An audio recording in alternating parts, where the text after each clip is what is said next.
शास्त्रामध्ये कोणीही ख्रिसमस पाळलेला नाहीये. दुसरी गोष्ट म्हणजे येशू ख्रिस्ताचा जन्म 25 डिसेंबरला झालेला आहे. बायबलमध्ये कुठेही लिहिलं नाहीये की 25 डिसेंबरला जन्म झालेला आहे.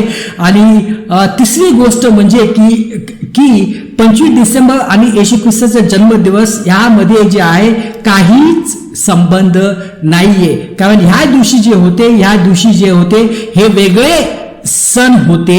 हे जे रोमन जे लोक होते त्यांचे सण होते आणि ते जे होते ते ग्रीक संस्कृतीने खूप प्रभावित झालेले होते.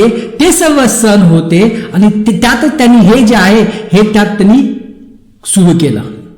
कारण हे ख्रिसमस कल्चर जे आहे ते कल्चर पवित्र शास्त्रामधून नाही आलेले आहेत.